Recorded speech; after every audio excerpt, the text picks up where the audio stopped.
Okay, so in our last class हम लोगों ने डिस्कस किया था कि किस तरह से आपने अपना रिएक्ट का फर्स्ट ऐप क्रिएट करना है। सो आपने ट्राई किया अभी तक? इंस्टॉलेशन हो गया? हाँ, ट्राई करके देखना। और आपका? ठीक है। सो कोशिश कीजिए साथ साथ चलते रहिए सो दैट कि गैप ना हो। अब जैसे इन्होंने ट्राई किया तो प्रॉब्लम इन्होंने फेस किया, तो कुछ ना कुछ चैलेंजेस फर्स्ट टाइम सभी के साथ आते ही हैं। ठीक है, चलिए। तो हम लोगों ने लास्ट डिस्कस किया था, इसमें इसको करेंगे हम लोग कॉपी। आज हो गई हमारी डेट 4।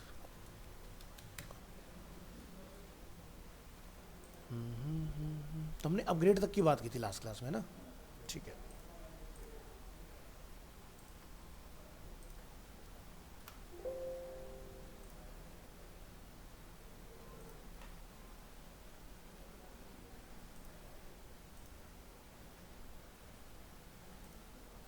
एक नज़र डालेंगे अपग्रेड में हमने कहाँ तक चीज़ें कंप्लीट की थी, या कंप्लीट हो गया तो सब कुछ या नहीं, वो भी देख लेता हूँ।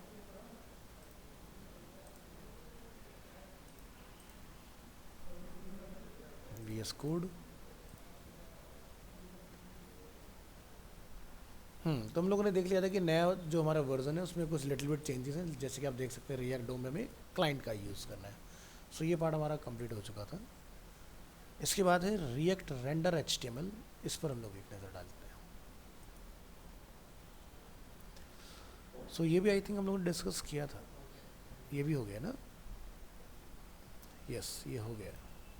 तो बेसिक हम लोगों ने देखा था, थोड़ा सा और देखते हैं आज डिटेल में, रिपीट कर लेते हैं इस चीज़ को। So React render HTML. React's goal is in many ways to render HTML in a web page. React renders HTML to the web page by using a function called create root and its method render. So the create root function takes one argument, an HTML element. The purpose of the function is to define the HTML element where a React component should be displayed. जैसे कि आप यहाँ पर देख रहे हैं कि HTML element का यहाँ पर एक जिक्र हुआ है, तो एलिमेंट को हम लोग कैसे बताते हैं? गेट एलिमेंट बाय आईडी की हेल्प से। पब्लिक में अगर हम लोग यहाँ पर आते हैं तो आप यहाँ देखेंगे एक index.html फाइल है। ये हमारा डिव एलिमेंट है और इसको हमने आईडी क्या दिया हुआ है? Root. Root by default set होता है जब आप अपना रिएक्ट का ऐप जनरेट करते हैं फर्स्ट टाइम, बट इसको हम लोग अपने अकॉर्डिंग चेंज भी कर सकते हैं, ज़रूरी नहीं है कि यही रहेगा। तो रिएक्ट कम्युनिकेट कैसे कर रहा है इसके साथ वो देखें आप। तो इसके लिए आपको आना पड़ेगा सोर्स में, और सोर्स के अंदर एक आपको फाइल मिलती है index.js। इसकी हेल्प से इसको पता चल रहा है। ठीक है, आगे देखेंगे। The render method is then called to define a React component that should be rendered, but render where? There is another folder in the root directory of your React project। यहाँ पर स्पेलिंग मिस्टेक हुआ है, इसको ज़रा हम लोग correct करेंगे।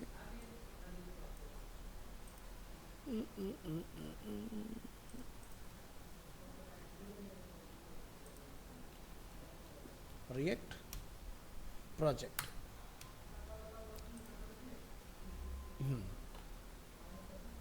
React project named public. In this folder there is an index.html file. You will notice a single div in the body of this file. This is where our React application will be rendered. So example, display a paragraph inside an element with the ID of root. So जैसे हम लोगों ने यहाँ पर एक example देखा हुआ है अपना, तो ये हम लोगों ने लास्ट क्लास में चेक भी कर लिया था किस तरह से ये वर्क करता है ना, और हमारा इसका रिजल्ट भी आ रहा है। अब मुझे इसको ब्राउज़र में रन करना है, तो रन करने के दो तरीके हैं। लास्ट क्लास हम लोगों ने देखा था कमांड प्रॉम्प्ट के थ्रू, CMD। आप VS कोड अगर चला रहे हैं तो VS कोड में टर्मिनल इंटीग्रेटेड है पहले से ही। तो आपने देखा मैंने कंट्रोल टिल्ट जैसे प्रेस किया तो ये मेरा टर्मिनल ओपन हो गया। अब ये टर्मिनल भी इक्विवेलेंट पावर रखता है जो आपका कमांड प्रॉम्प्ट रखता है। ठीक है, आपको यहाँ पर ये बताना होगा कि हम किस फोल्डर में हैं। तो हम लोग कहाँ पर है? 10:30 to 12 जो कि हमारा बैच का टाइम है। इसके अंदर हमारे पास एक ऐप का नेम है, वो क्या है? My app. हमने यहाँ बताना होगा CD my app and enter. इसके बाद आप यहीं पर अपनी कमांड लिख देंगे npm स्टार्ट, और आप देखेंगे आपका सर्वर यहाँ से स्टार्ट हो जाएगा। ठीक है, तो आपको अलग से CMD खोलने की ज़रूरत नहीं पड़ेगी। ये लीजिए, आउटपुट आ गया हमारा। आगे देखेंगे, so the result is displayed in the div id root hello world div element, और बॉडी के अंदर आपका ये होता है div id root। तो ज़रा अपने पेज को एक बार कंट्रोल यू प्रेस करिए, control U for view page source. So आप यहाँ देख सकते हैं बॉडी के अंदर आपको div id root दिखाई दे रहा है, बट इसके अंदर डेटा कैसे पता चलता है अगर हम उसको जाके इंस्पेक्ट करते हैं। So right click here, click on inspect. अब आप यहाँ पर देखेंगे आपका जो डेटा है वो div id root के अंदर h1 टैग हमारा रिएक्ट से .html पेज के अंदर आ रहा है। सो अब जैसे एग्जांपल अगर हम लोग देखें भी, फ्लिपकार्ट एक वेबसाइट है हमारे पास, ठीक है, जिसका मैंने आपको एग्जांपल दिया था कि ये किस पे बना है, रिएक्ट के ऊपर बना है, ठीक है, इसी वजह से इतना फास्ट लोड होता है। सो फ्लिपकार्ट की वेबसाइट को जब आप कंट्रोल यू प्रेस करते हैं ना कोड ओपन करने के लिए, तो आप देखोगे आपको वो चीज़ दिखेगी नहीं जो आप देखना चाह रहे हो, सब कुछ दिखाई देगा, ठीक है। क्या कहीं पर कोई HTML की कोडिंग दिखाई दे रही है आपको कि वो हेडर कहाँ बना, फुटर कहाँ बना, कहीं कुछ दिख रहा है? नहीं दिख रहा ना, क्योंकि ये सारा जो डेटा आ रहा है आपका वो बेसिकली डायनामिकली आ रहा है इसके अंदर, यानी कि रिएक्ट के थ्रू इसमें ऐड हो रहा है। तो यहाँ पर आपको टोटल जितने भी आपको ये कोड दिखाई दे, ये सब आपके ट्रैकिंग के कोड हैं, मतलब कि आपका जैसे पिक्सल ट्रैकिंग जो हम लोग डिजिटल मार्केटिंग के अंदर पढ़ते हैं, आपके हेड वगैरह से रिलेटेड सारी इन्फॉर्मेशन आपको मिल जाएंगी, इस तरह की CSS वगैरह आपको ऑन पेज की मिल जाएंगी जो कि आपकी इंटरनल लिखी गई हैं। बाकी आपको पूरा मेरे बैनर क्या है, नेविगेशन क्या है, उसका कहीं से कहीं तक कोई भी कोड आपको इसमें नहीं मिलेगा, सब JS और पेज ख़त्म, ठीक है। तो बॉडी के अंदर सिर्फ और सिर्फ एक ही टैग है विच इज़ स्क्रिप्ट टैग। ये बॉडी है, यहाँ HTML क्लोज हुआ का, और इनका देखो HTML भी कितनी बार क्लोज हो रहा है, ये गलत है, ऐसा नहीं होना चाहिए, ये एरर है। HTML एक ही बार क्लोज होता है, मल्टीपल टाइम हमें क्लोज करने की जरूरत नहीं होती है। तो यहाँ से स्क्रिप्ट टैग स्टार्ट हुआ, फिर एक इनका स्क्रिप्ट टैग यहाँ चल रहा है, एक स्क्रिप्ट यहाँ पर अवेलेबल है, एक स्क्रिप्ट और ऊपर अवेलेबल है अपना, ठीक है। यहाँ पर इन्होंने कुछ और चीज़ें कॉल की हैं, CSS कॉल है। तो कोड देखा जाए तो काफ़ी लेंदी है, आप यहाँ देखेंगे 1412 लाइन्स का यहाँ पर कोड अवेलेबल है इसके अंदर, बट बॉडी का कोई भी डिज़ाइनिंग पार्ट हमें नहीं दिखाई देना है, ठीक है। तो ऐसे ही होता है अपनी ऐप के अंदर भी, अगर हम लोग यहाँ पर कंट्रोल यू करते हैं तो हमारा सिंपल इतना ही पार्ट आपको दिखाई देगा, सारा डेटा जो है वो इंजेक्ट हो रहा है डायनामिकली इसके अंदर। आगे देखेंगे, note that the element ID does not have to be called root, but this is a standard convention. The HTML code use JSX, which allows you to write HTML tag inside the JavaScript code.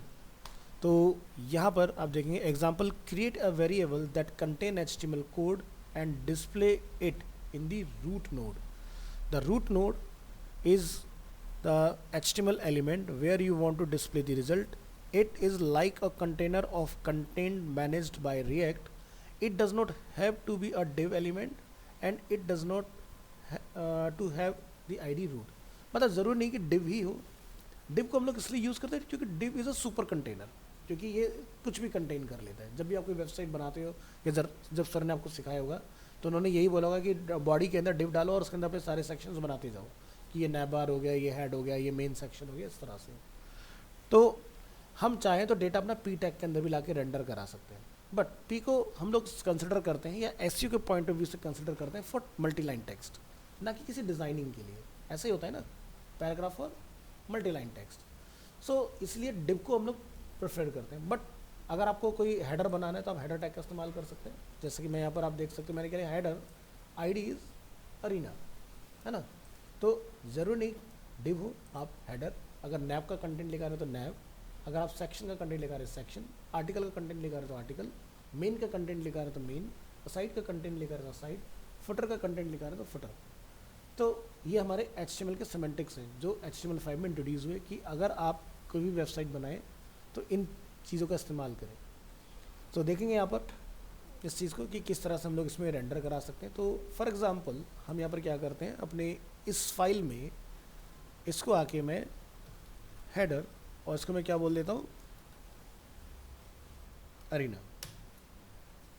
Change किया हमने लिखा, मैंने control S भी नहीं दबा रहा हूँ मैं, ऑटोमेटिकली कंपाइल्ड सक्सेसफुली। और ज़रा आके यहाँ पर चेक करें आप, क्या हुआ है, कोई आउटपुट नहीं आ रहा है। अब आउटपुट क्यों नहीं आ रहा है, क्योंकि हमने HTML तो बदल दिया लेकिन JS नहीं बदला। JS में तो बताना पड़ेगा ना अरीना, तो वहाँ पर जाएंगे अब हम लोग। तो यहाँ से चूज़ करेंगे अपनी index.js, क्या बोलेंगे इसको, अरीना। कंपाइल्ड, अभी चल रहा है प्रोसेस, ये देखिए सक्सेसफुली रिटर्न आ गया हमें, और यहाँ पर आपका रिजल्ट डिस्प्ले हो गया। राइट क्लिक करेंगे, इंस्पेक्ट करेंगे, डेटा किसके अंदर आ रहा है, हेडर टैग के अंदर आईडी अरीना, और उसके अंदर h1 टैग हमारा कॉल हो गया। तो ऐसा नहीं कि किसी ने मतलब ठप्पा लगा दिया, परमानेंट हो गया कि जी डिव के अंदर आईडी आपका रूट ही रहेगा। मेरी चॉइस है, मेरा कोड है, मेरी मर्जी मैं क्या लिखना चाहता हूँ, बट मेरी मर्जी वहाँ तक ठीक है जब तक आप अपने लिए काम कर रहे हो, क्योंकि अल्टीमेटली प्रोजेक्ट जाके कहाँ चलेगा, ऑनलाइन। ऑनलाइन में आपकी साइट को इंडेक्स कौन करता है, गूगल। अगर आपका गूगल के अकॉर्डिंग फ्रेंडली नहीं होगा तो कोई फ़ायदा नहीं है बनाने का, ठीक है। क्योंकि देखो आज की डेट में वेबसाइट डिज़ाइनिंग का कोर्स कराने वाली so many institutes, companies, individuals available हैं, बट क्वेश्चन ये आता है क्या वो मुझे एसईओ के पॉइंट से सिखा रहे हैं कि नहीं। मेरी पूरी थ्रू आउट ट्रेनिंग में बार बार एसईओ का ही जिक्र सुनेंगे, क्योंकि अल्टीमेटली एंड गोल क्या है, लोगों तक पहुंचना। अगर लोगों तक नहीं पहुंचे वेबसाइट बनाने का कोई फ़ायदा है नहीं। क्योंकि एक वेबसाइट बनाया और मैं आपको उसके बारे में बताऊँ कि ये मेरी वेबसाइट है, 1-on-1 आप विज़िट कर लोगे क्योंकि आप मेरे से कनेक्टेड हैं, बट बाकी लोगों का क्या है ना। तो वेबसाइट कैसी होनी चाहिए, जो ऑटोमेटिकली लोगों तक पहुँचे, ना कि उसको बताना पड़े, है ना। अब वो कैसे भी हो सकता है, अब आप उसके लिए डिजिटल मार्केटिंग करें, बहुत अच्छा एसईओ करें, ठीक है, लोग आपके बारे में बात करें, भाई XYZ करके एक ऐसी वेबसाइट आई है और उसके ऊपर आपको ये सब चीज़ें मिलेंगी, फिर लोग उसके थ्रू जाके आपको देखने जा रहे हैं। सो बेटर होता है कि लोग हमें आकर कहते हैं अरे यार आपने कोई वेबसाइट बनाया, बताया नहीं, तो वो आपके लिए सक्सेस है, ना कि ये कि भी मैंने वेबसाइट बना लिया, है ना। तो चलिए आगे बढ़ेंगे। हाँ, रिएक्ट ओके। तो ये वाला पार्ट हम लोगों को नहीं देखा। तो display the result in the header ID arena, so हमने यहाँ पर क्या करना है, चेंज करना है। तो देखो मेरे ना हर एक एग्जांपल का कोड आपको इस तरह से लिखा हुआ मिलेगा, सीधा आप कॉपी करके उसको चला के देख सकते हो कि मैंने कहाँ पर क्या चेंजेस किए हुए हैं। तो ये मैंने चेंज किया index.html में, और ये मैंने चेंजेस किया index.js के अंदर। चलिए सो इसको मैं वापस से रूट कर देता हूँ, और वापस इसको भी हम लोग यहाँ पर रूट करेंगे, और इसको हम रिप्लेस करेंगे with div। Done.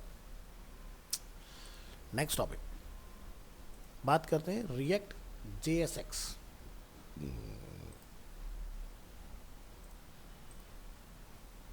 open with live server, react JSX. So what is JSX? JSX stand for JavaScript XML। XML में क्या होता है, कोई भी टैग जो आप बनाते हो वो यूज़र डिफाइन होता है। जो आप अभी तक पढ़ के आए हो HTML, उसमें जो भी टैग है वो पहले से डिफाइन है, किसके थ्रू, W3C के थ्रू, ठीक है, कि भाई उन्होंने ये टैग लिखा, उसी को आपने इस्तेमाल करना है। जैसे पैराग्राफ के लिए क्या लगाते हो, P, डिव तो नहीं लगाओगे ना। वैसे ऐसा नहीं कि डिव के अंदर मल्टीलाइन टेक्स्ट कॉल नहीं होगा, हो जाएगा, बट उसकी वैल्यू खत्म हो जाएगी, ठीक है। तो हर एक टैग का एक पर्पज़ है। जैसे एसईओ के लिए सबसे ज़्यादा ज़रूरी टैग कौन सा होता है, कुछ पता है, कि वो होना ही चाहिए पेज के अंदर, H1, जो कि हम लोग फोकस के लिए यूज़ करते हैं। फोकस कीवर्ड क्या है हमारा, ठीक है, और उसी के अराउंड आपका पूरा पेज जो है कंटेंट होना चाहिए। जैसे H1 पेज में कितनी बार चला सकते हो, क्यों चला सकते हैं एक बार, क्यों मल्टीपल नहीं हो सकती, कैसी बात है कि नहीं।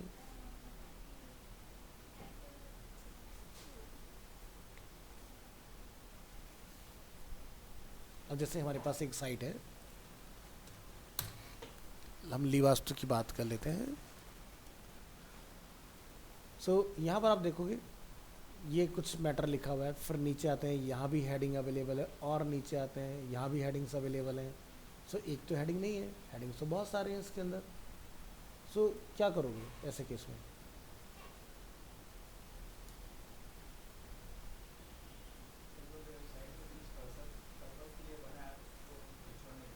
ठीक है, ठीक है, और बाकी के लिए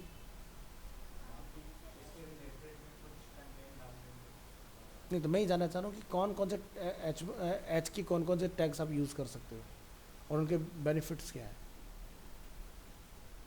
जैसे आपको पता है H1 यूज़ कर सकते हैं हम लोग, एक ही बार यूज़ करते हैं, ठीक है, जैसे उन्होंने बोला हेडिंग के लिए होता है, अब हेडिंग तो बहुत सारे हैं, तो बाकी का कैसे हैंडल करोगे?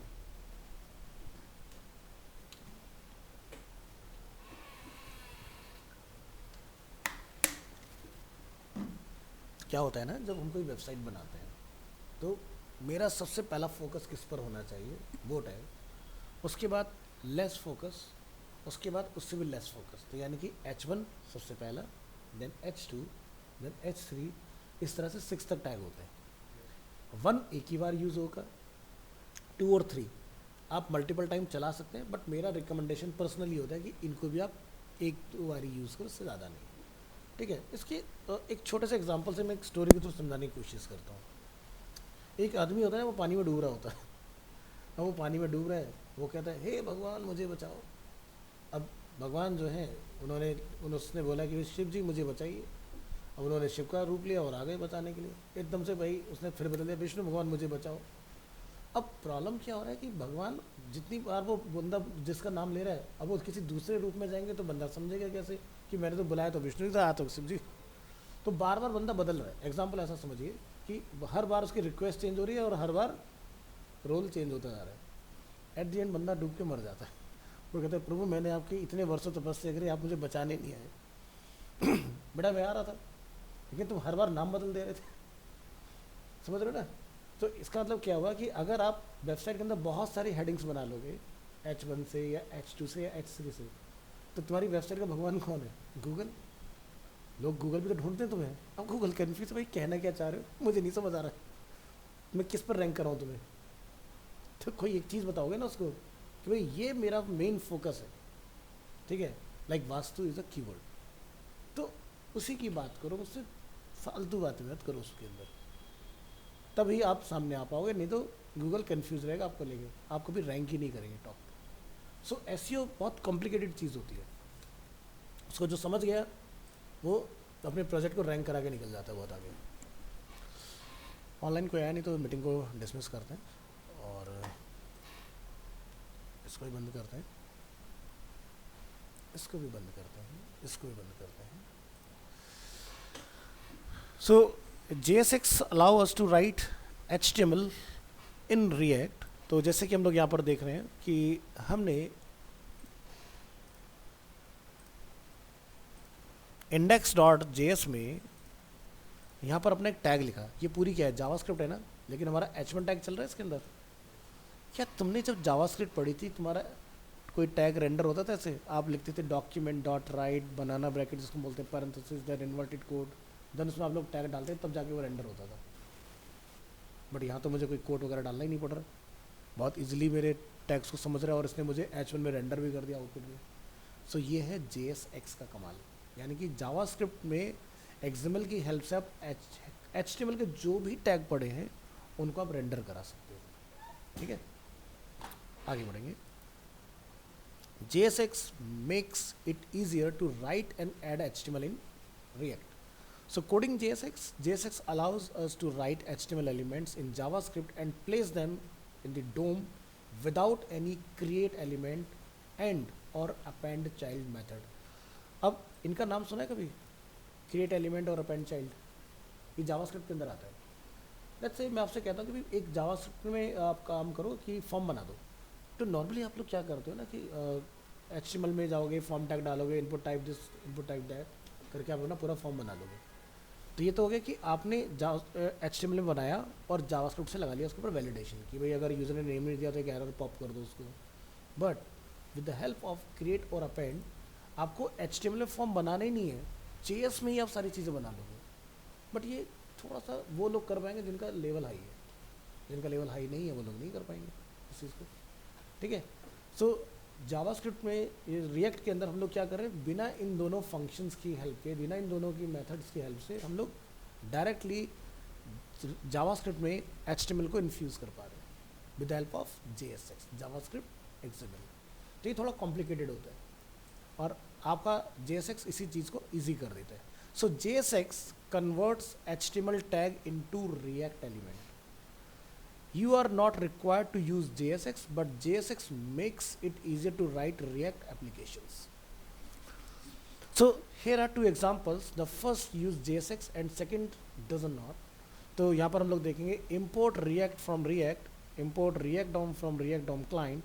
हमने यहाँ पर जाके लिखा कांस्टेंट, आपने पढ़ रखा है वेरिएबल के हमारे 3 टाइप होते हैं, वेर, लेट, कांस्टेंट, पढ़ा है ना, ठीक है। तो हमने यहाँ पर एक वेरिएबल बनाया माई एलिमेंट, और उसके अंदर हमने क्या रख दिया h1, और हमने यहाँ पर लिखा आई लव JSX, और हमने इसको रेंडर करा दिया, ठीक है, माई एलिमेंट वेरिएबल। ज़रा चला के देखो क्या होता है।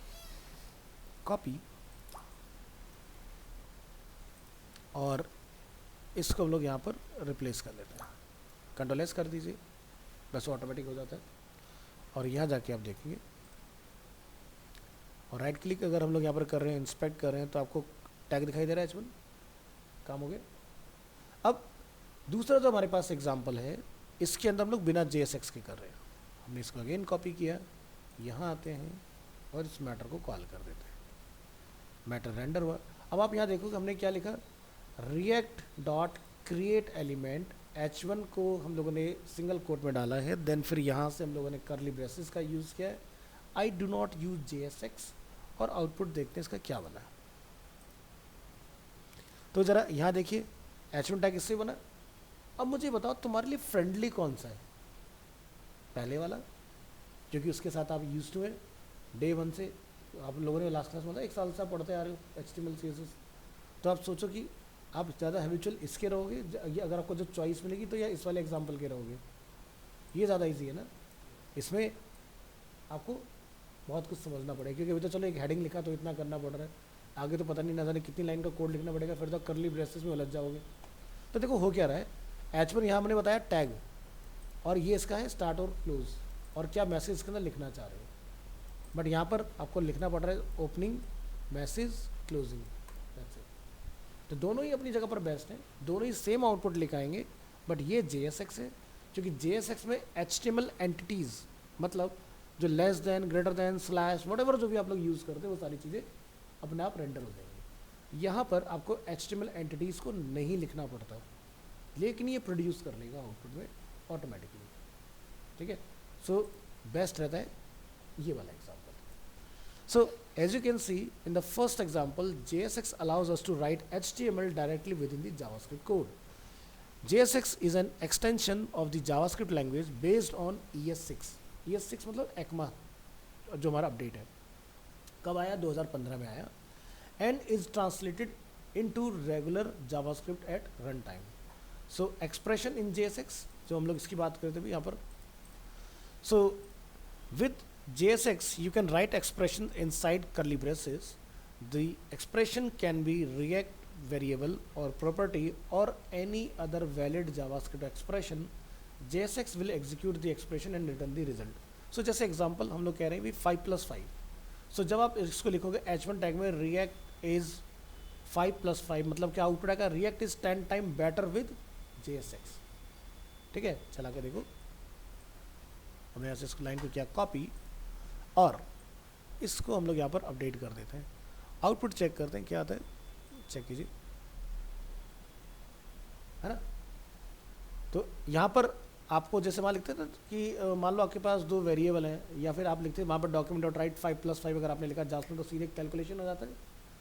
तो यहाँ पर आपको क्या लिखना पड़ेगा, एक्सप्रेशन में लिखना पड़ेगा, कर्ली ब्रेसेस को क्या बोलते हैं, एक्सप्रेशन, एक्सप्रेशन लिखो, तो आपका कैलकुलेशन अपना हो जाएगा। आपको सब्ट्रैक्शन करना हो, कैलकुलेशन करना हो, डिवीजन करना हो, मल्टीप्लिकेशन करना हो, this is called arithmetic operator, ठीक है। Next, inserting a large block of HTML. So to write HTML on multiple lines, put the HTML inside parentheses. So example, create a list with 3 list items. अगर आपको ऐसा कुछ बनाना है तो आपको इसको डिफरेंट तरीके से लिखना पड़ेगा, तब जाके आपका पार्ट रेंडर होगा।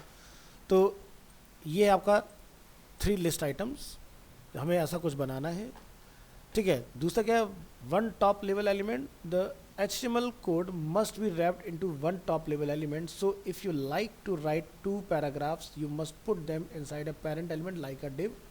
तो आपका ये मैटर जो होगा वो रेंडर होगा। सो अभी क्या है कि भाई मेरा जो मैटर है ना यहाँ पर वो सिंगल लाइन है, चल रहा है। जैसे ही आप यहाँ पर 2 हेडिंग डाल दोगे, ये चलना बंद कर देगा, आपका काम नहीं करेगा उसके अंदर। तो उसके लिए तरीका क्या होता है कि आपको एक कंटेनर डालना पड़ेगा, तब जाके ये काम करेगा। तो चलो पहले ज़रा ट्राई करके देखते हैं कि भाई मुझे इसको रेंडर करना है। हमने यहाँ से लिया, उस कोड को हमने यहाँ पे ला के कॉल किया इस तरह से, Ctrl+S, चेक करेंगे ये आउटपुट होता है ना HTML में, हमने रिएक्ट के अंदर भी अचीव कर लिया सेम ही। अब मान लीजिए कि मुझे 2 लाइन्स को रेंडर करना है, ये 2 पैराग्राफ हैं, इनको आप चलाइए। हमने यहाँ पर आके कॉल किया, वार्निंग बन गई इसके अंदर, पहले क्यों नहीं हुआ ऐसा और अब ऐसा क्यों हो रहा है?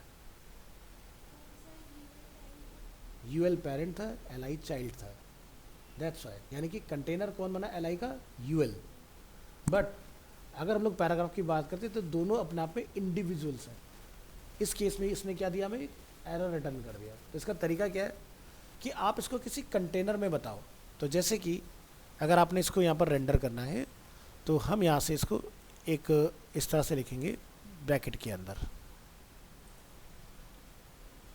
और अब आप इसका ज़रा आउटपुट चेक करिए, और ये सक्सेसफुली आपको रिटर्न करेगा आपका output, this is a paragraph, this is another paragraph. चल गया ना? तो आपको एक कंटेनर इसको देना पड़ेगा, तब ये चलेगा। अब ये डिप भी हो सकता है या फिर आप ब्लैंक भी छोड़ दो। अगर आपको नहीं बताना कि मुझे किस टैग में रेंडर करना है तो ब्लैंक छोड़ दो। अब मैंने ब्लैंक क्यों छोड़ा? क्योंकि भाई मुझे पता नहीं मैटर जाके तो रेंडर डिप में ही होगा ना, डिप तो हमारे पास ऑलरेडी है ना, तो इसलिए मुझे बताने की ज़रूरत नहीं है, आप ब्लैंक छोड़ दो। बट आप चाहते हो डिप के अंदर डिप बने तो डिप लिख दो। क्लैरिटी है? कोई कन्फ्यूज़न तो नहीं है इसमें? तो मल्टी लाइन स्टेटमेंट के लिए हमें ये ध्यान रखना है कि आपने पैरेंथेसिस के अंदर पहले अपना पेरेंट कंटेनर, देन उसके अंदर आपको जितने नंबर ऑफ टैग्स रेंडर करने हैं वो आप रेंडर कर सकते हो। नेक्स्ट आगे देखेंगे, elements must be closed. JSX follows XML rules and therefore HTML elements must be properly closed. So example के तौर पर हम यहाँ पर देखें क्लोज एम्प्टी एलिमेंट्स विद /, यानी कि अगर आपने इनपुट टाइप टेक्स्ट लिया तो हमें ये पता है कि हम कभी भी उसको बंद नहीं करते, हम क्या करते हैं उसको यहाँ पर खुला छोड़ देते हैं। लेकिन यहाँ पर अगर रिएक्ट में आप काम कर रहे हैं तो आपको ऐसे लिखना पड़ेगा। तो ज़रा ट्राई करके देखें, और यहाँ पर जाके हम इसको रन करते हैं इस तरह से कुछ।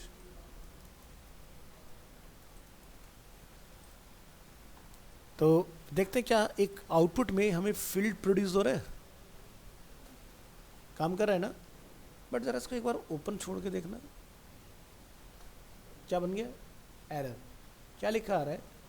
JSX element input has no corresponding closing tag. Means इसका कोई ओपनिंग या क्लोजिंग नहीं होता। तो जिनका ओपनिंग या क्लोजिंग नहीं होता, like BR, HR, IMG, form के जितने भी नंबर ऑफ टैग्स हैं टेक्स्ट एरिया को छोड़ के या बटन को छोड़ के, वो सब क्या है आपके सेल्फ क्लोजिंग में होते हैं। यानी कि आपको इनको ऐसे बंद करना होता है। और जिसके पास टैग है बंद करने के, जैसे पैराग्राफ शुरू होगा और बंद होगा, तो वहाँ पर आपका कॉरस्पॉन्डिंग टैग होता है।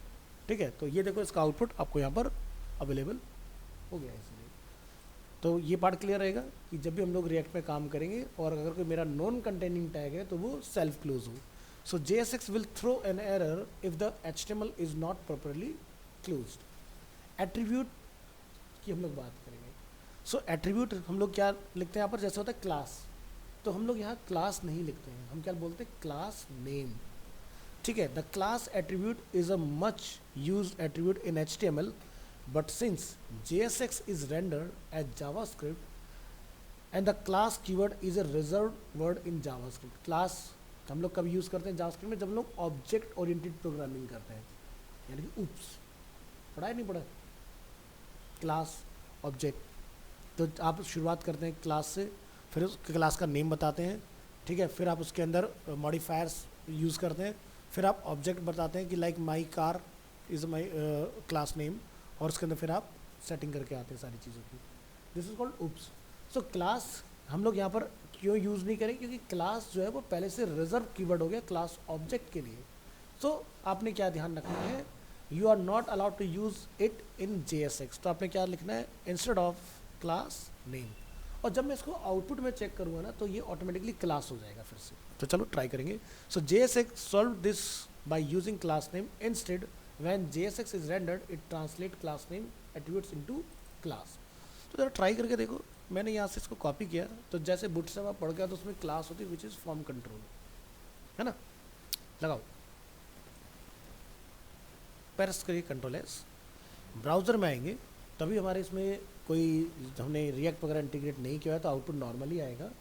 बट नोटिस करने वाली चीज़ क्या है कि अगर मैं यहाँ पर इसको इंस्पेक्ट करता हूँ तो क्लास लिखा आ रहा है ना कि क्लास नेम।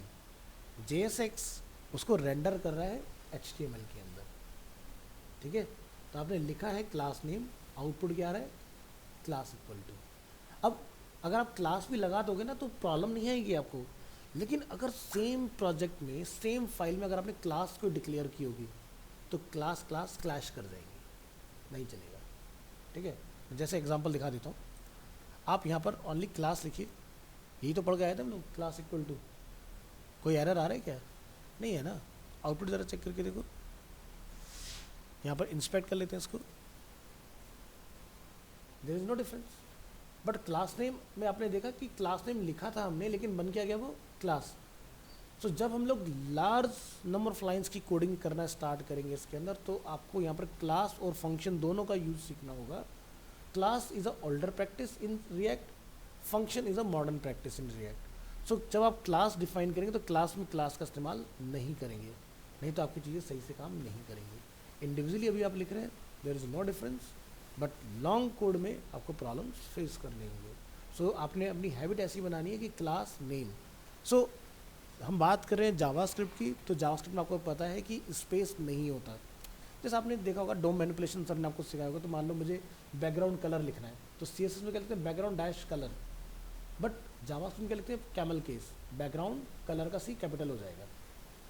जैसे देख लो गेट एलिमेंट बाई ID, तो get is a first word, all letter is small, element का E कैपिटल, बाई का B कैपिटल, ID का I capital. This is a camel case example, ठीक है।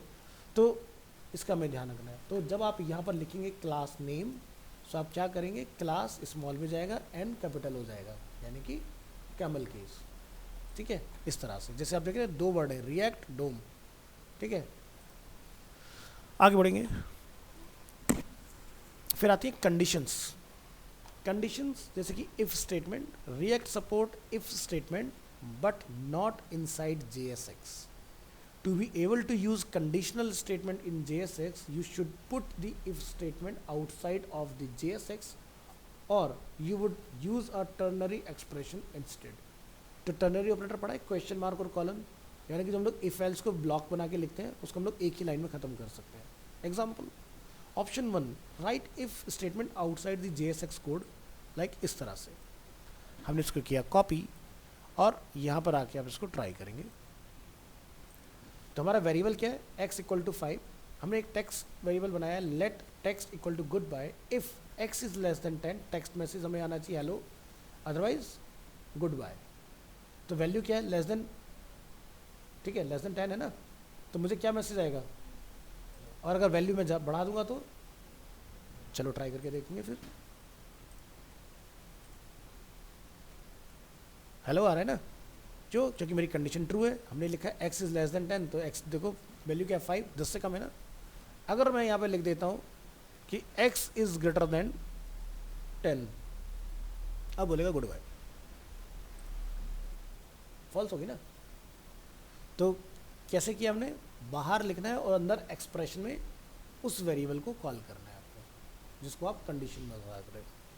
अब इसी का ऑल्टरनेट क्या हो सकता है, हम कहते हैं कि भाई option 2, write hello if x is less than 10 otherwise goodbye. ये लीजिए, एक ही लाइन में एक ही टैग में मेरा कोड छोटा हो गया, खत्म हो गया काम। Variable x equal to 5, constant my element h1, हमने एक्सप्रेशन लिखा x जो कि वेरिएबल है, लेस देन 10 है तो यहाँ पर हमारा हेलो आए, अदरवाइज गुड बाय आए। This is a ternary operator. तो आप PHP पढ़ के आए तो वहाँ भी पढ़ा होगा आपने इसको। तो ये इसका आउटपुट है। So note that in order to embed a JavaScript expression inside JSX, the JavaScript must be wrapped with curly braces, ठीक है। तो जब भी आप JS चलाएंगे तो कर्ली ब्रेसेस में चलाना है, तभी आपका जावास्क्रिप्ट इम्प्लीमेंट होता है। तो ये वाला पार्ट क्लियर हुआ।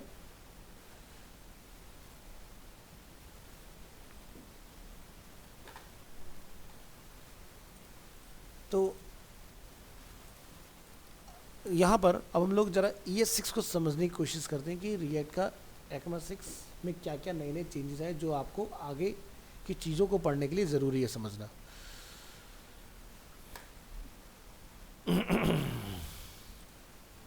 तो मेरे पास सी ड्राइव डेस्कटॉप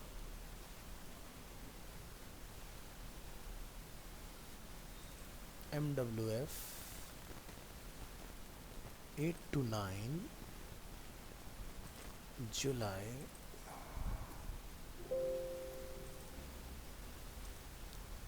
तो मैं ES6 ले लेता हूँ यहाँ से, और हम काम कर रहे हैं 1032.12 के अंदर।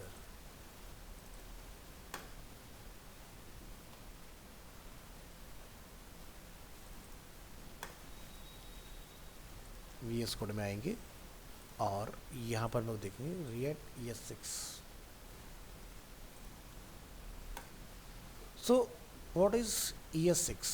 ES6 स्टैंड फॉर ECMAScript 6, यानी कि जावास्क्रिप्ट का 6th अपडेट। ठीक है, ECMAScript was created to standardize JavaScript and ES6 is the 6th version of ECMAScript.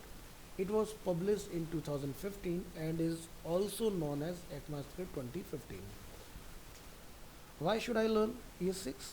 So React uses ES6 and you should be familiar with some of new features like classes, arrow functions, variables, array methods like map, destructuring, modules, ternary operator and spread operator। तो ये ES6 में नए update है आपके, और अगर आपको ये चीज़ें क्लियर हैं तभी आप आगे की फर्दर रिएक्ट को इजीली अंडरस्टैंड कर पाओगे। तो अभी मैंने आपको वहाँ तक क्लियर किया जहाँ तक का फंडामेंटल आपको पहले से पता है, ब्रश अप कर दिया मैंने आपको। नई चीज़ें अब आप यहाँ से देखेंगे, जैसे हमने जिक्र किया था क्लास का, तो क्लास क्या है, कैसे काम करता है, ठीक है, तो उसके ऊपर हम लोग देखेंगे चीज़ें। तो फर्स्ट ऑप्शन है क्लास, ओपन करेंगे अपना क्लास। क्लास क्या होता है? सो ES6 introduce classes. A class is a type of function, but instead of using the keyword function to initiate it, we use the keyword class and the properties are assigned inside a constructor method. So अभी हम लोग देखेंगे example, a simple class constructor कैसा होता है। Class आप define करेंगे small में, जब भी क्लास आप कोई बनाएंगे तो उसका फर्स्ट लेटर कैपिटल होगा, ये आपने मेक श्योर करना है। देन हम लोग डिफाइन करते हैं अपना कंस्ट्रक्टर, जिसमें आप एक पैरामीटर अपना सेट कर लेते हैं नेम, और यहाँ पर हम लोग लिखते हैं this dot name equal to name. So notice the case, क्या ये कार जो है क्लास का नेम है, ठीक है। So notice the case of the class name, we have begun the name car with an uppercase character. This is a standard naming convention for class.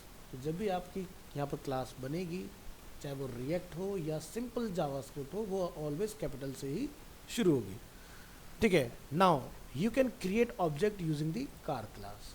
So create an object called my car based on the car class. तो हमने यहाँ पर जाके क्या लिखा नीचे, constant variable name है my car. जब भी आप कार को नीचे इसमें कॉल करेंगे तो हम लोग क्या लिखेंगे, न्यू स्पेस कैपिटल लेटर में अपना शुरू करेंगे कार, और कार का नेम हमने क्या रखा है, हुंडई, ठीक है। So note the constructor function is called automatically when the object is initialized.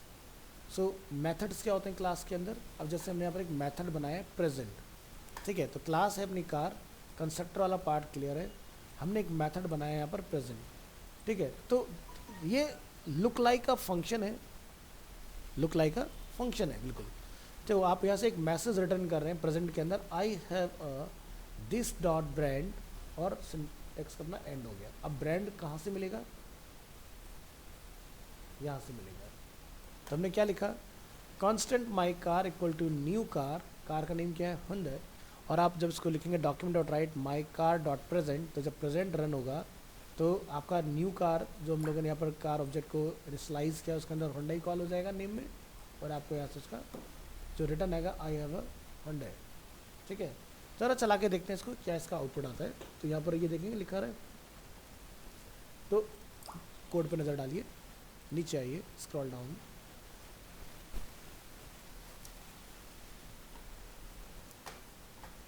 तो ये आप यहाँ देखेंगे स्क्रिप्ट टैग, क्लास का नेम कार कंस्ट्रक्टर जिसमें हमने पैरामीटर सेट किया है नेम, ठीक है, पॉइंट रख के देखो बताएगा आपको इसको, ठीक है। तो नेम जो है वो एनी हमें परफॉर्म कर रहा है यहाँ पर। एनी मतलब किसी भी तरह का डेटा टाइप उसको आप दे सकते हैं, लाइक वो नंबर हो सकता है, वो टेक्स्ट हो सकता है, बट अगर आप इसके आगे लिख दे तो INT तो सिर्फ इंटीजर को लेगा, अगर आपने लिख दिया स्ट्रिंग तो सिर्फ स्ट्रिंग को ही लेगा, यानी कि स्पेसिफिक हो जाएगा फिर। This dot brand equal to हमने नेम को यहाँ पर कॉल करा है, और ब्रांड जो है ये कहीं डिफाइन नहीं, ये मेरा यूज़र डिफाइंड नेम है। आप लिख सकते हो this dot name equal to name, ये भी एक्सेप्टेबल है, चलेगा। अब हमने प्रेजेंट पे लिखा है जैसे एक मैसेज रिटर्न करना, जैसे यूज़र लिखेगा माई कार डॉट प्रेजेंट फंक्शन को, तो यहाँ पर ये मैसेज रिटर्न होगा, इसका डेटा जो होगा वो यहाँ से आएगा। आपने माई कार को दिया यहाँ से न्यू कार, तो याद होगा आपको जावास्क्रिप्ट में आपने जब भी ऑब्जेक्ट इनिशियलाइज किए होंगे तो जैसे न्यू डेट, ठीक है। अब डेट भी जो है वो ऑलरेडी क्लास है जो आपको लिखना नहीं पड़ता, प्रोग्राम में पहले से लिखा हुआ है, उसके अंदर से फिर आप चीज़ें निकालते हो, भाई मुझे मिनट्स चाहिए, घंटे चाहिए, आवर्स चाहिए, जो भी चीज़ आपको निकालनी है, डे मंथ ईयर डेट, सब चीज़ आप वहाँ से निकाल के ले आते हो। सो वो स्ट्रक्चर एक्चुअल में कुछ यही है, डेट वाला जो है आपका, और सब चीज़ें उसके अंदर, ये आपका डेट के लिए, मंथ के लिए, सेकंड्स के लिए, मिली सेकंड्स के लिए, हर एक चीज़ के लिए सेट है पहले से। और जैसे आप लिखते हो कि वेरिएबल लाइक एग्जांपल के लिए today equal to new date, और जब आप लिखते हैं document write today dot get day, तो आपको डे रिटर्न हो जाता है नंबर के फॉर्म में। सो वो ऐसे ही रिटर्न करता है चीज़ें आपको। सो आगे देखेंगे, as you can see in the example above, you call the method by referring to the object's method name followed by parenthesis, parameter would go inside the parenthesis, ठीक है। तो ये क्या होता है पैरामीटर, ठीक है। पैरामीटर कुछ भी हो सकता है ABCD, बट जब भी हम लोग कुछ बनाते हैं क्लास, तो आप मेक श्योर करें कि पैरामीटर बिल्कुल क्लियर हो आपका, ये नहीं कि आपने शॉर्ट में ABCD रख दिया, ठीक है। हम क्लास जो होता है, क्लास एक होता है टेम्पलेट आपके कोड का, जिसका बेनिफिट होता है कि आप जितनी बार भी नया नया अपना यहाँ से ब्रांड इसमें डालना चाहोगे, आप इसके अंदर लोड करा पाओगे। यानी कि उप्स क्यों इंट्रोड्यूस किया गया, ताकि मुझे एक काम को करने के लिए बार बार रिपीटेटिव कोड ना लिखना पड़े, रिपीटेटिव टास्क आपके इजीली हैंडल हो जाए। जैसे अर्लियर अगर हम लोग बात करते हैं, तो आप लोग जावास्क्रिप्ट जब पढ़ के आए होगे तो आपने पढ़ा होगा for loop, while loop, do while loop, पढ़ा था ना, या इन और आपने पढ़ा होगा लूप के अंदर। अब ES6 में एक नई टेक्निक लाएगी which is dot map. Map का काम क्या है, मैप जो होता है वो लूप कराने के लिए होता है, ठीक है। और सबसे ज़्यादा हम लोग यूज़ करते हैं रिएक्ट के अंदर, जब कोई प्रोजेक्ट बनाते हैं।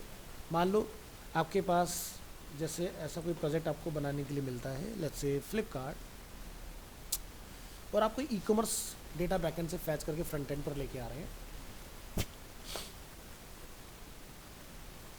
ओ नेट बंद है हमारा, क्या हुआ इसका,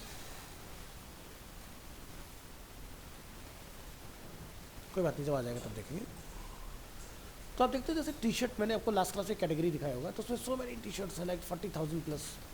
अब वो सब जो पॉसिबल हो रहा है वो मैप के थ्रू हो रहा है पॉसिबल। आपने एक बनाया और बाकी को लूप करा दिया, फ़ायदा कि भाई आपका डेटा पीछे जितना मर्जी कंपनी ऐड करती जाए, नए नए सेलर आते जा रहे हैं, लेकिन वो टी शर्ट कैटेगरी को टारगेट करके डेटा ऐड कर रहे हैं। मुझे being a front end developer सोचने की ज़रूरत नहीं है कितना है, मैंने कोड ऐसा लिख दिया कि अगर कम है तो एक पेज पर आ जाएंगे, ज़्यादा हो गए तो पेजिनेशन हो जाएंगे ऑटोमेटिकली, है ना।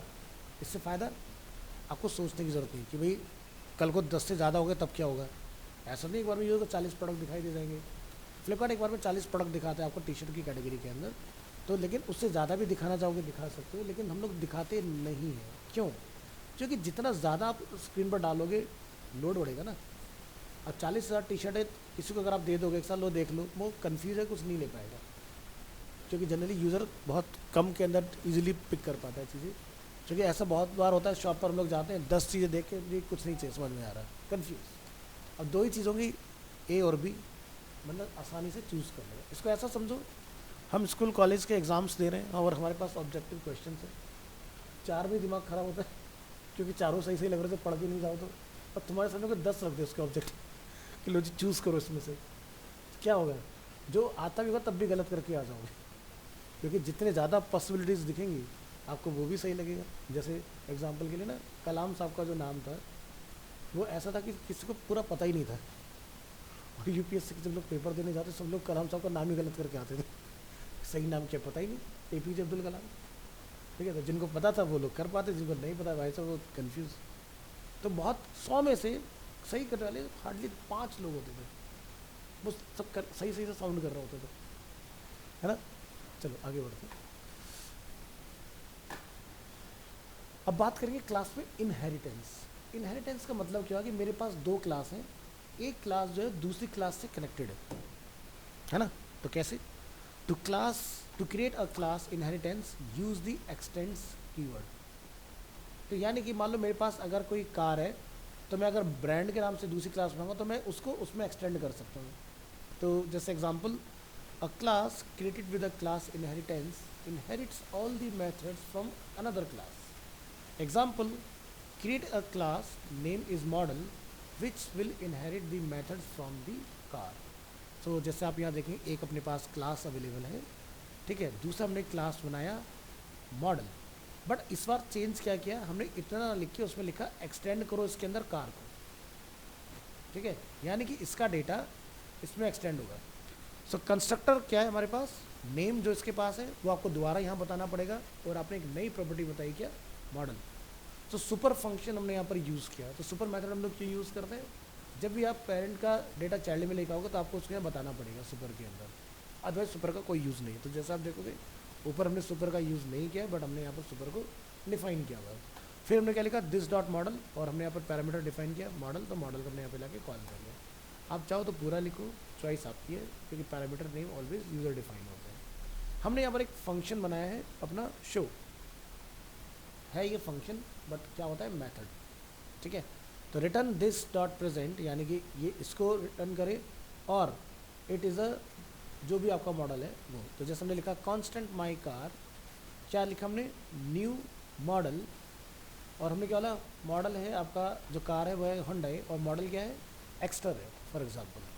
तो डॉक्यूमेंट डॉट राइट में हम लोग क्या लिख रहे हैं, माई कार डॉट शो, और आउटपुट क्या आएगा आपका, तो जब भी मैं आपको दिखाऊंगा उसको रन करके, सो रिटर्न करेगा आपको ये दोनों चीज़ों को। देखो कि ऐसा क्यों हो रहा है, आपका जो ये प्रेजेंट वाला है या जो कार है ये इसमें एक्सटेंड हो गया मॉडल के अंदर, और मॉडल के अंदर जब हमने इसको एक्सटेंड किया तो मैंने शो वाले के अंदर प्रेजेंट को भी कॉल कर दिया।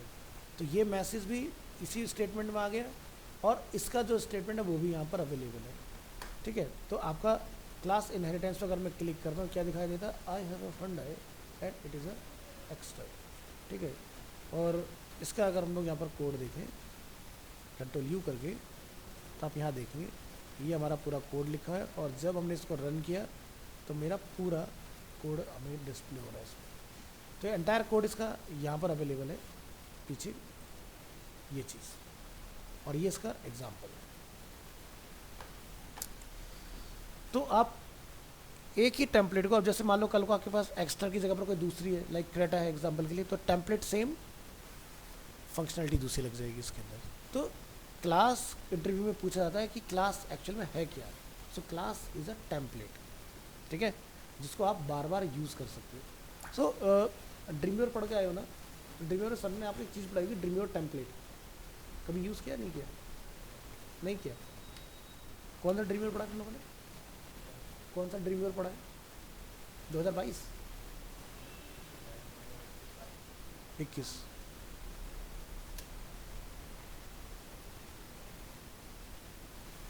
कुछ दिखाता हूँ।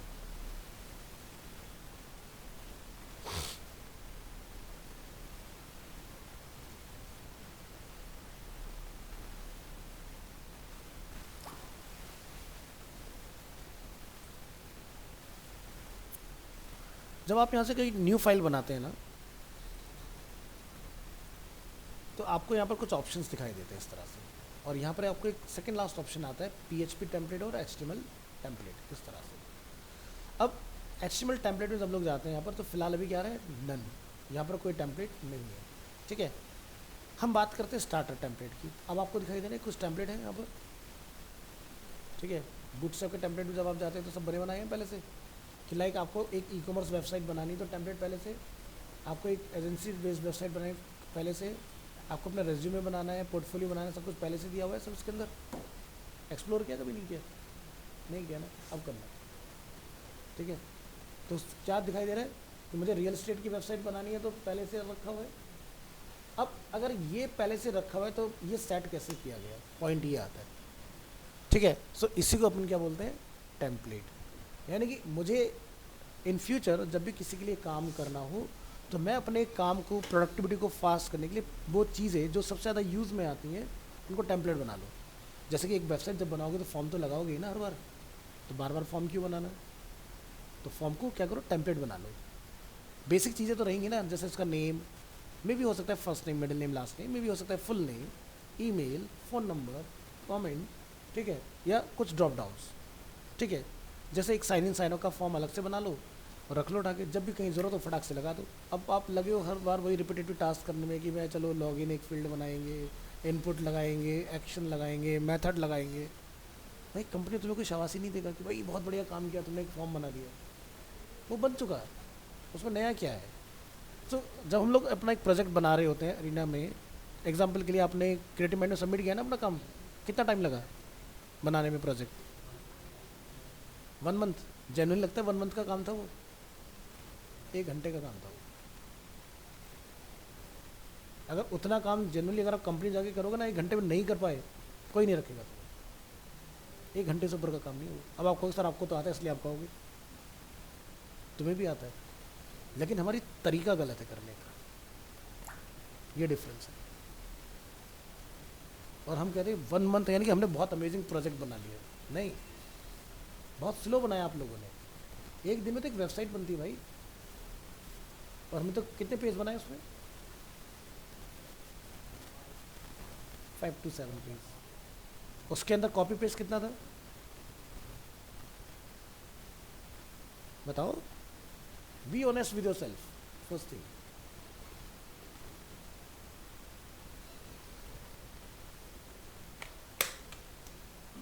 बोलो बोलो।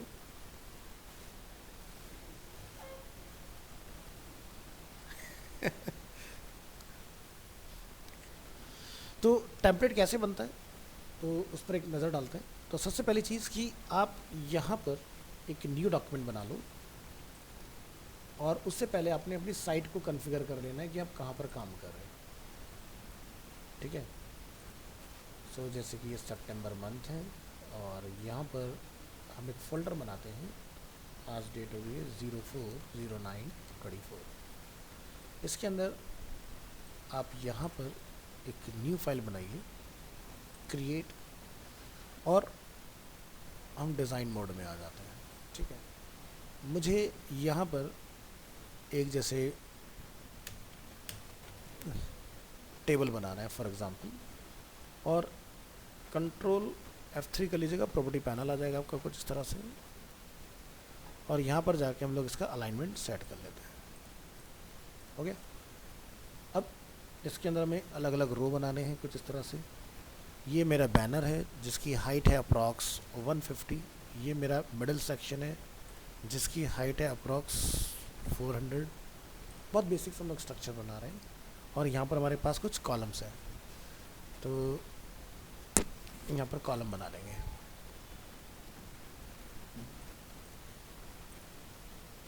तो यहाँ से राइट क्लिक, और आपको ऑप्शन मिल जाएगा टेबल, और यहाँ से इंसर्ट कॉलम,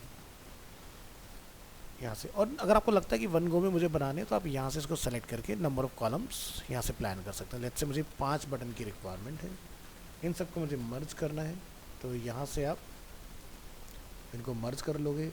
इसको मुझे मर्ज करना है, हमने मर्ज किया, फुटर को हमें मर्ज करके एक करना है, बन गया स्ट्रक्चर। अब इसमें जो कर्सर अलाइनमेंट है वो मुझे टॉप में चाहिए, और यहाँ पर हम क्या करते हैं, इसमें अपना एक टेबल बना लेते हैं जिसकी विड्थ रहेगी 100%, और हमने यहाँ से इसको कर दिया ओके। इसके अंदर मुझे अगेन 2 कॉलम्स की रिक्वायरमेंट है, तो हम लोग यहाँ पर जाके कॉलम बना लेंगे। ये अपने कॉलम्स बन गए इसमें। यहाँ पर हमने लिखा like first name, middle name, last name, gender, date of birth. ठीक है, एग्जाम्पल कुछ इस तरह का समझो आप। और इसकी जो विड्थ है वो हम लोग क्या लिख देते हैं कि भाई 25%, और यहाँ से आप टैप कर देंगे, रिमेनिंग आपका ये विड्थ आ गया। अब हमें इसमें बनाने फॉर्म फील्ड। तो सबसे पहली चीज़ कि ये जो पूरा पार्ट है हमारा, ये इसकी विड्थ कितनी डाली हमने, 100%।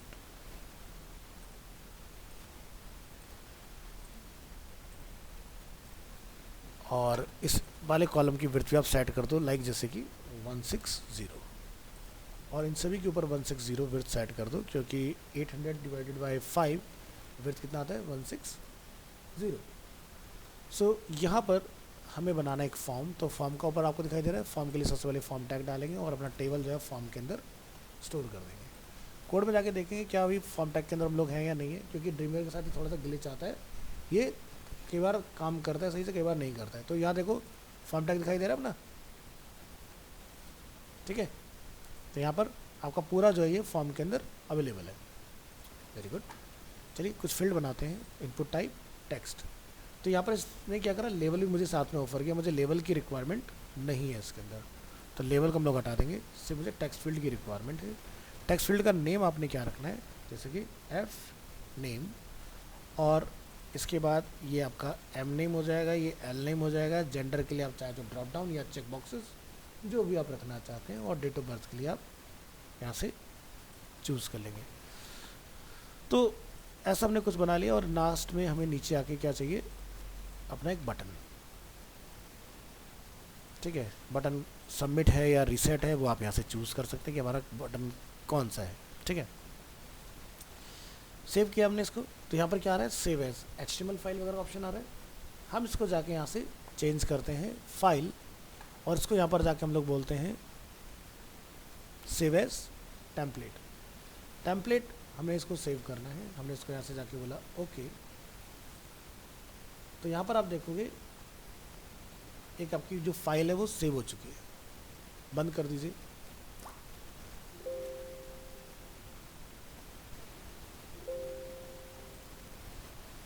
और ये बंद हो गया। अब आप यहाँ से न्यू डॉक्यूमेंट बनाएंगे। HTML टेम्पलेट अभी आपका ब्लैंक है, ठीक है।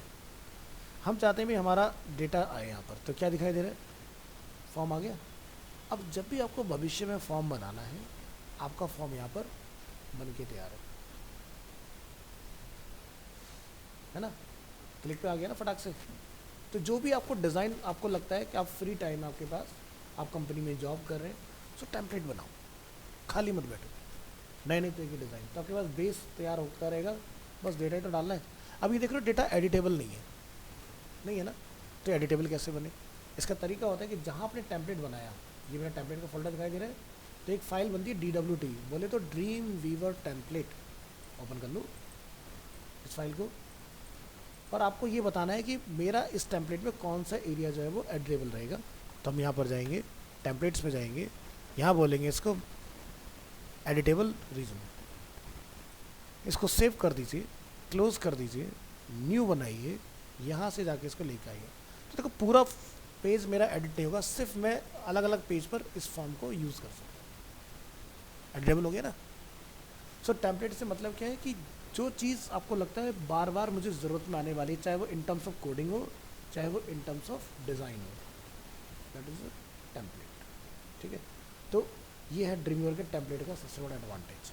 आप कोड में जाके देखेंगे तो यहाँ पर देखो ये सारा कोड डिसेबल आ रहा है, ये कहाँ से हैंडल होगा, मास्टर फाइल से, यानी कि जो ये है ना। और सिर्फ इतना पार्ट आपका जो है वो एडिटेबल है, जिसको आप चेंज कर सकते हो। तो ये बहुत बड़ा टॉपिक है अपने आप में, और बड़ा अमेजिंग चीज़ है। तो यानी कि जब डायनामिक नहीं चलता था ना, क्योंकि PHP वगैरह पे तो वेबसाइट लोगों ने बाद में बनाना स्टार्ट किया 2008-10 के बाद में, पहले तो वेबसाइट होना बहुत बड़ी बात थी। फिर कंपटीशन बढ़ा कि भाई डायनामिक, क्योंकि कल को मान लो किसी ने 100 प्रोडक्ट बना लिए और उसने बोला जी कुछ चेंज कर दो, तो तुम्हारी तो ज़िंदगी खराब। बार बार उसको करते करते, पहली बार कर रहे हो तो अच्छा भी मन से कर रहे हो, अब तुम्हें काम करते 2 साल हो गए, तुम बोर हो जाओगे फिर वो काम करने में, अगर छोड़ो बाद में देखेंगे, ठीक है। तो क्या ऐसा कोई तरीका नहीं कि मैं एक जगह चेंज करूँ सब जगह बदल जाए, है ना। तो जैसे देखते ना कि हम लोग जब वेबसाइट बना रहे होते हैं HTML वगैरह में, तो नीचे एक फुटर होता है, उस पर लिखा था कॉपीराइट, और एक ईयर मेंशन होता है। अब लोग वहाँ पर जब पहली बार बना रहे थे वहाँ तो चलो लिख दिया कॉपीराइट 2022 से लेके 2023।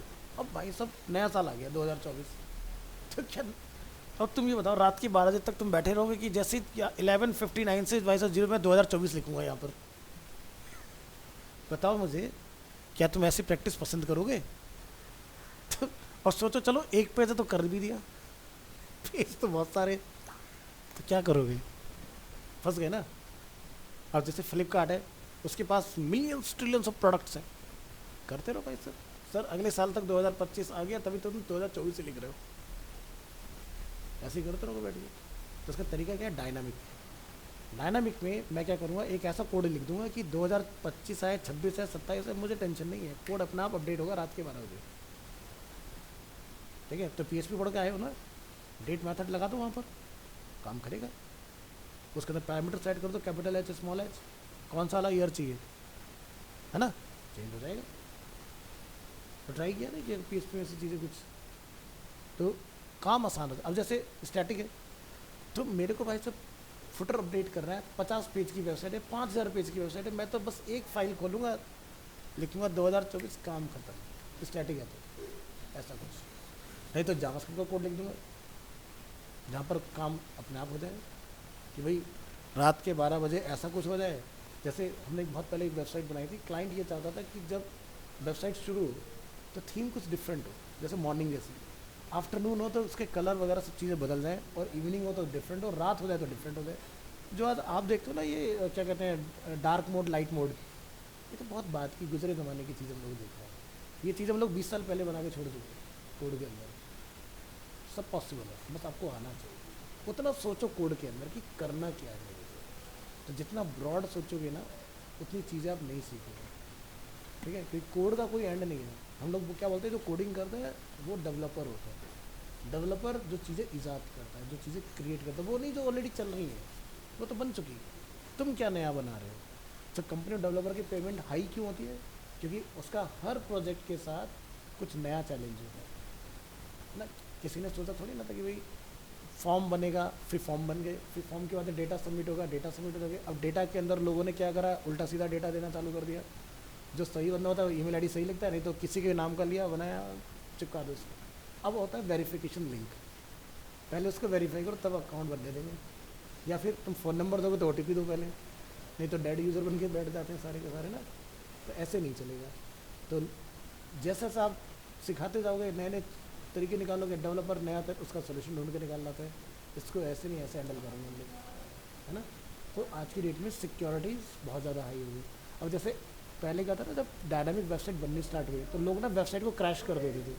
अब जैसे हम लोग देखते हैं ना, कमेंट वाला जो फील्ड होता है, टेक्स्ट एरिया, अब जो हैकर्स होते हैं वो क्या करते हैं, स्क्रिप्ट टैग के अंदर उसमें कोड लिखेंगे और वेबसाइट को आपकी क्रैश कर देंगे, गई आपकी वेबसाइट।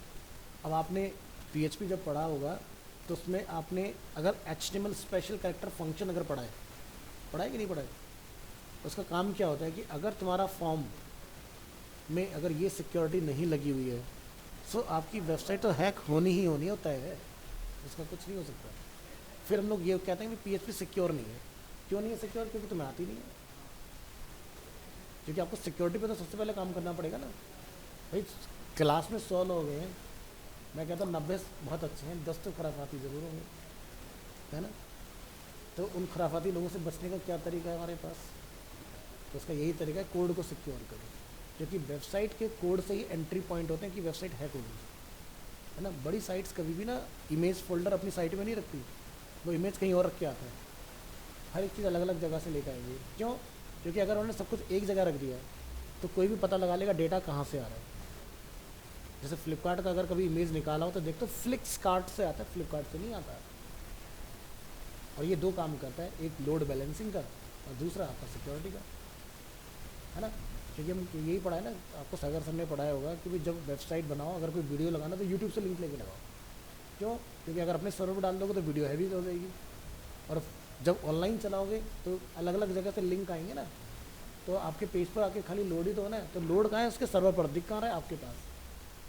तो इसलिए हम लोग वीडियोज़ होते हैं वो इस तरह से लगाते हैं, यूट्यूब पर या Vimeo के ऊपर अपलोड किया और वहाँ से हमने लिंक लगा दिया उसके अंदर। तो जैसे क्रिएटिव माइंड का अपने प्रोजेक्ट भेजा होगा तो यूट्यूब पर वीडियो अपलोड किया होगा बनाने के बाद, फिर उसका गूगल ड्राइव पे आपने प्रोजेक्ट अपलोड किया होगा, फिर उसका लिंक जो होगा आपने उसमें डाला होगा यूट्यूब का लाके, ऐसे ही किया था ना। तो यही तरीका है। अब उन्होंने एपटेक वालों ने अपने सर्वर पे वीडियो क्यों नहीं अपलोड करवाए? उन्हें पता है भाई सब 250 सेंटर है, एक एक सेंटर से 3-3 मतलब एक कैटेगरी पे प्रोजेक्ट आएंगे, तो उनका तो हो गया भाई सर, वो तो नया सर्वर ही खरीदते रहेंगे हर साल। तो बहुत स्मार्ट है, उन्होंने पैसा बचाओ, बच्चों बोलो यूट्यूब से लिंक लगाए, कॉस्ट बच गई ना। और भाई वीडियो के लिए सर्वर बनाना आसान काम नहीं है, streaming server is very expensive, ठीक है। तो इसलिए सबसे बढ़िया तरीका होता है कि वीडियो कभी भी अपने पास से न चला के कहीं दूसरी जगह से रख के उसको लेके आए, ठीक है। चलिए आज के लिए हम लोग इतना रखेंगे, नेक्स्ट क्लास में हम लोग आगे बढ़ेंगे चीज़ें। आई होप आपको चीज़ें समझ में आ रही हो कि रिएक्ट क्या है, क्यों ज़रूरी है, ठीक है, क्या बेनिफिट्स हैं इस चीज़ के। देखो जो भी आपने सीखा उसको और बेहतर बनाने की कोशिश करो, ठीक है। आपकी स्पीड सबसे ज़्यादा फास्ट होनी चाहिए। इंटरव्यू में आपको 1 ही घंटा मिलेगा अपने आप को प्रूव करने का। अब आप 1 घंटे में सिर्फ डिज़ाइन प्लान करते रह जाएं, आप 1 घंटे में पूरा पेज बना दें, या 1 घंटे में आप सिर्फ नैप बार बना पा रहे हैं, आप क्या चाहते हो ये आपके ऊपर, ठीक है। और अगर आपके पास स्पीड है तो आपकी कंपनी में जगह है, अगर आपके पास स्पीड नहीं है तो कंपनी आपको वेलकम नहीं करेगी। सो पहली चीज़ ये कि आपकी स्पीड कीबोर्ड के ऊपर टाइपिंग की बहुत एक्सेलेंट होनी चाहिए, तो उसको इम्प्रूव करो, क्योंकि आप ऑलमोस्ट कोर्स के कंप्लीशन पर हैं, एंड होने वाला है ना कोर्स, रिएक्ट के बाद ख़त्म है। तो अब आपको उसको बेहतर करने को अगर काम करना है कि कैसे आप अपना इम्प्रूव कराएंगे चीज़ों को, तो कुछ अच्छे अच्छे पैराग्राफ्स अगर उठाइए, उनके ऊपर टाइपिंग कीजिए, चीज़ें समझ में आती जाएंगी।